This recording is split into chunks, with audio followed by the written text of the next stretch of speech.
Japan is famous for its ancient temples and meticulous craftsmanship. Yet here's a paradox. The average Japanese wooden home loses the vast majority of its value within just 2 decades. By the time a house is 20 to 25 years old, it is often appraised at zero for tax purposes, effectively becoming a candidate for the wrecking ball. In contrast, many European and American homes appreciate with age. Think of those 100-year-old townhouses selling at a premium. This counterintuitive reality means the Japanese market treats homes largely as depreciating consumer goods rather than appreciating assets. Here's a statistic to wrap your head around. In 2018, less than 15% of Japanese home sales were for pre-owned homes, compared to approximately 81% in the United States. In other words, over 85% of houses sold in Japan are brand new. Meanwhile, Japan has built so many homes that it actually has more dwellings than households. A record 9 million homes now stand vacant. Picture suburban streets lined with houses only a few decades old, already slated for demolition, while nearby lots host brand new builds. It's a frenzy of construction that never quite adds up to a net housing gain. This build and tear down cycle has created an economic oddity. Construction in Japan is in perpetual boom.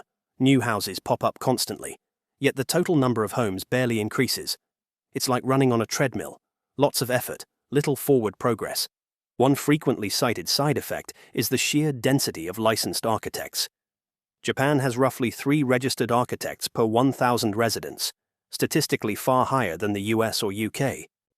However, this isn't just because of a demand for custom design, it's a matter of definition. In Japan, the architect Kenchikushi license is a broad umbrella that includes structural engineers, inspectors, and construction managers, roles that are licensed separately in the West. Nevertheless, this massive workforce is essential to feed the construction state, keeping the machine churning to replace millions of structures that the market deems obsolete. So what's going on? How did a country known for venerable traditions end up with homes that expire faster than a mortgage? However, this paradox isn't just random. It's the result of a conscious system, a mix of economic policy, safety regulations, and cultural attitudes. Welcome to Japan's scrap and build housing economy. To understand it, we need to look at how the machine works. Japan's culture of disposable housing didn't arise by accident, nor is it merely a quirk of consumer preference. It is a structural phenomenon engineered by history, geography, and bureaucracy. It is built into the very rules of the game. To understand why a highly advanced nation treats residential architecture like a consumable good, we must rewind to the mid-20th century. In the aftermath of World War II, Japan's cities lay in ruin. Tokyo and Osaka had been flattened by air raids, and as soldiers returned and the population boomed, the nation faced a catastrophic housing shortage. Millions of people needed shelter, and they needed it immediately. The government's priority wasn't architectural longevity or preserving heritage, it was speed and volume. In response, the construction industry industrialized. Companies like Daiwa House and Sekisui House began to operate less like artisan builders and more like automotive factories, churning out entire neighborhoods of prefabricated homes to meet the post-war building boom. Quantity was king. To achieve this speed, these structures were often built with cheaper materials, designed to last just long enough to raise a single generation of children. By the 1960s, rows of nearly identical, rapidly assembled wooden houses spread across the sprawling suburbs. It was a quick fix for a nation on the rise, a necessary solution for the economic miracle, but it set a precedent. It severed the expectation that a home should stand for a century, replacing it with the idea that housing is temporary infrastructure. Then there is the geological reality. Japan sits precariously on the Pacific Ring of Fire, making major earthquakes a terrifying fact of life. This constant seismic threat has fundamentally altered the philosophy of building. Then, in many countries, an old brick house is seen as sturdy and reliable. In Japan, an old house is seen as a potential tomb. The government responds to this risk by regularly and aggressively tightening building codes. While the 1981 Shin-Tai-Shin standard is famous for rendering older homes obsolete, it wasn't the last major shift. A critical update occurred in 2000, which mandated reinforced foundations and specific joint hardware for wooden homes. This creates a moving target for safety. Today, even a home built in the 1990s, technically post-1981, can be viewed with skepticism because it predates the 2000 regulations. This validates the market's tendency to value wooden homes for only roughly 20 to 25 years. As codes evolve, older homes are viewed as dangerous relics, while new builds offer the latest in seismic isolation technology. Over time, this cemented a simple, powerful equation in the national mindset. New house equals safe house. Old house equals risk. While retrofitting is technically possible, it is often prohibitively expensive and structurally difficult. Faced with the choice of spending a fortune to reinforce an aging wooden frame or simply tearing it down to build a modern, safer structure, most Japanese homeowners choose the latter. In fact, it is often said that Japan updates its building standards roughly every 10 years to keep pace with seismology. This creates a distinct psychological cutoff. Older homes are viewed as dangerous relics, while new builds offer the latest in seismic isolation technology. Over time, this cemented a simple, powerful equation in the national mindset. New house equals safe house. Old house equals risk. However, safety and history are only part of the equation. Policy and taxation are the grease that keeps this scrap-and-build machine spinning.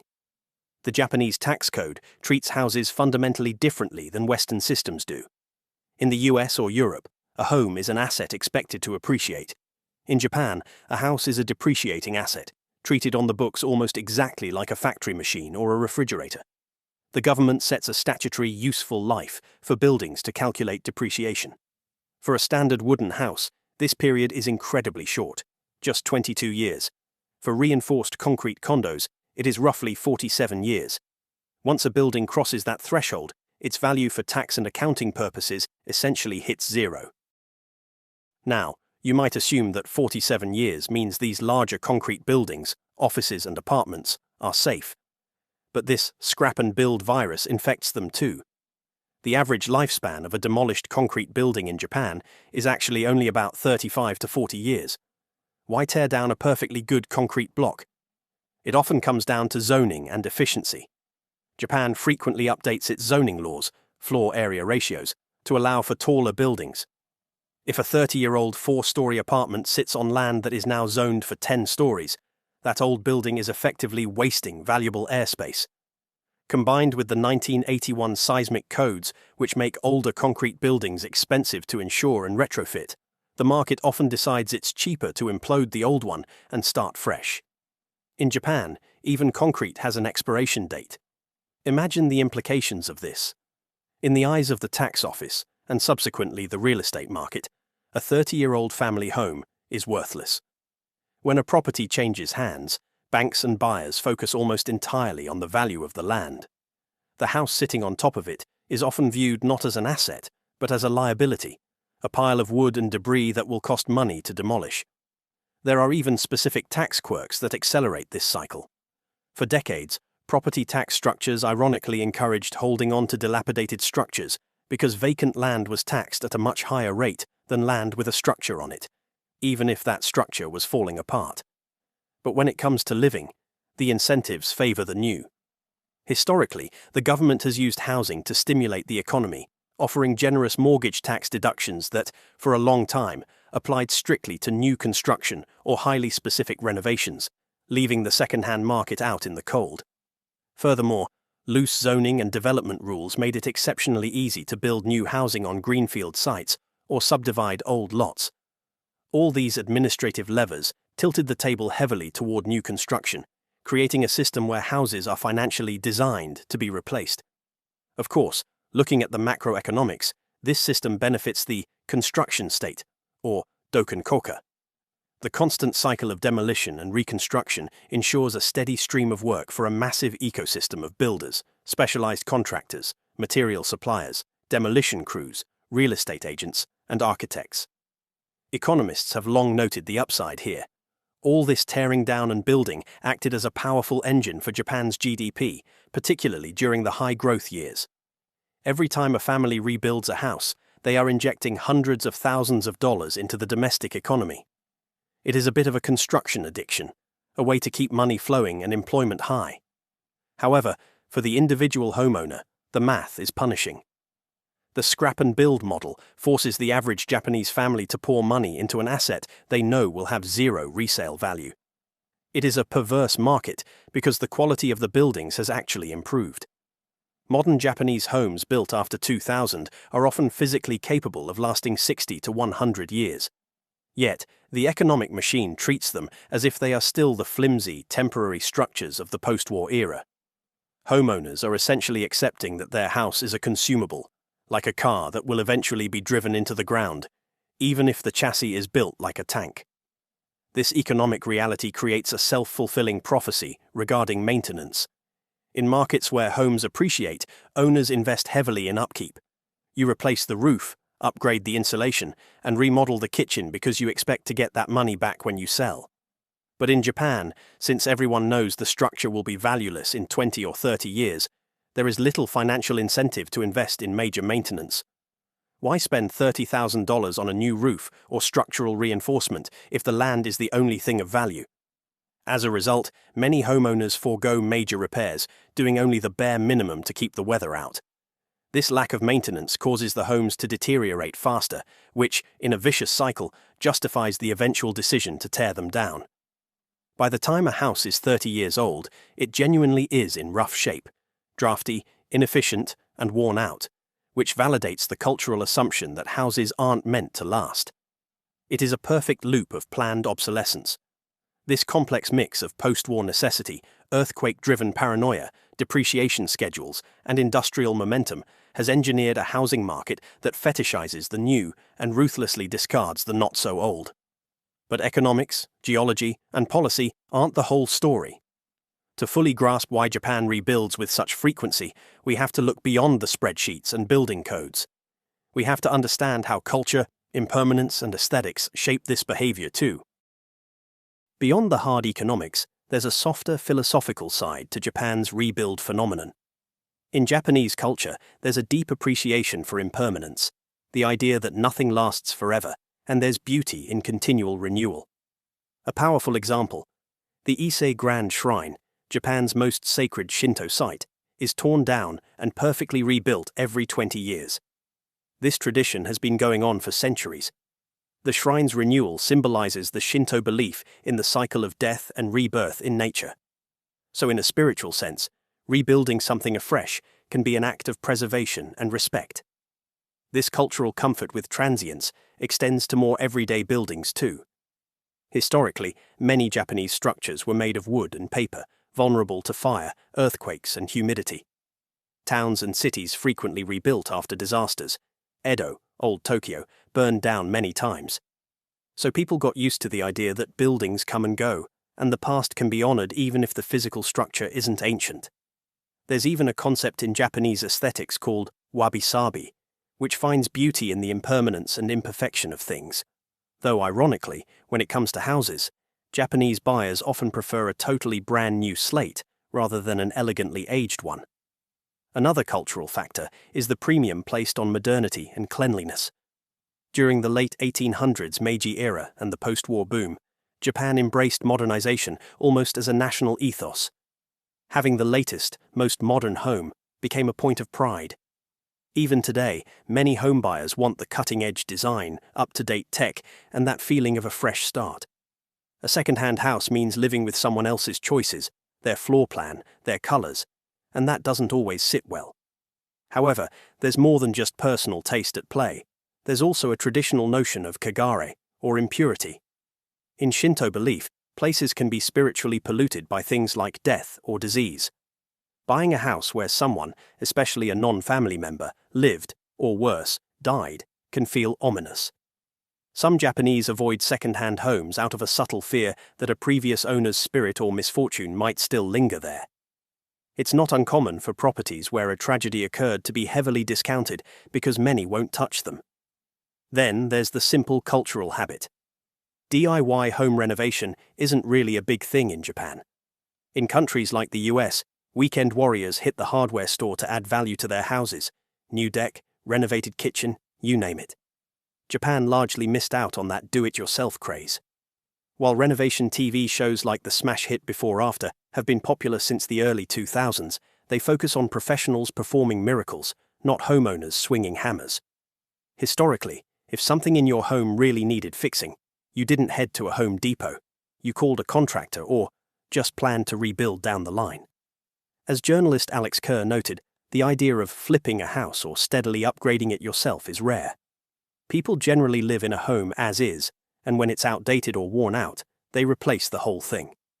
Culturally, a new home in Japan carries a sense of a fresh beginning, free of the past, tailor-made for its first occupants. Homeowners often design their new houses very specifically to their own tastes, knowing they'll likely be the only family to ever live there. This has led to some incredibly creative architecture, because resale appeal isn't a concern. You don't have to choose a neutral design for an imaginary future buyer. However, the flip side is a lack of sentimentality about the structure itself. Unlike in the West, where a family home might be passed down for generations, in Japan, it's expected that children will sell the land or rebuild, not inherit grandpa's house as is. The idea of a forever home is replaced by the idea of a for-now home. These cultural attitudes, embracing impermanence, craving modernity, avoiding spiritual uncleanliness, reinforce the economic system we discussed. The result? Japan's landscape is in constant architectural churn. But that comes at a cost. Let's examine the consequences of this scrap-and-build lifestyle, on the environment, on finances, and on society. Demolishing and rebuilding homes every few decades has huge environmental implications. For one, think of the waste. Tearing down just one average house in Japan creates roughly 47 tons of construction waste debris. Imagine the weight of about 8 fully grown elephants in wood, concrete, and metal scraps. Now multiply that by the hundreds of thousands of houses torn down each year. It's a massive burden. Japan did pass a law in 2000 requiring contractors to recycle as much demolition waste as possible, and today over 80% of that debris is recycled, which is commendable. However, recycling itself consumes energy, and often you're downcycling materials, e.g., concrete rubble can only become road filler, and there's more rubble than new roads needed. Plus, not all waste gets handled properly. An outsized portion of Japan's illegal dumping is construction waste. In short, constantly rebuilding houses chews through resources and energy. Carbon emissions are another issue. Manufacturing cement, steel, new timber, and doing so repeatedly for replacement buildings, adds to greenhouse gas emissions. The construction sector, including materials manufacturing, contributes over a quarter of global CO2 emissions, and Japan is no exception. In 1 year, Japanese construction and manufacturing together emitted around 245 million tons of CO2. Building a new house generally releases a lot more carbon than renovating an old one. In fact, recent findings in Japan show that fully renovating a house can cut emissions by nearly half compared to rebuilding from scratch. That's a big deal for a country committed to climate goals. Also consider Japan's lumber usage. It's an irony that a heavily forested country imports much of its timber for housing, only to use it in homes that get scrapped in a few decades.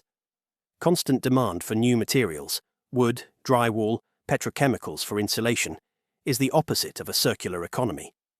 Then there's the financial fallout for individuals. In most countries, buying a home is also an investment, an asset that might grow in value. In Japan, that equation flips. A new house you buy today will almost certainly be worth less in 10 years and nearly zero in 30. So Japanese homeowners aren't building equity in their houses over time. They're effectively amortizing a consumer good. As one report put it, people work very hard to pay off a mortgage that's ultimately worth zero. That's a tough personal finance reality. It also affects older homeowners' security. Unlike in the US or UK, a Japanese retiree can't bank on selling their home for a nest egg, because by the time they've paid it off, the home itself may add nothing to the sale price. The value is all in the land. Socially, this has helped Japan avoid property bubbles in existing homes, but it also means housing isn't performing as a wealth store. It's one reason Japanese household wealth profiles differ from Western ones. On a macro level, Japan's housing replacement habit is a double-edged sword. It has sustained a large construction sector, acting as a Keynesian pump during slow economic times, essentially building for the sake of building.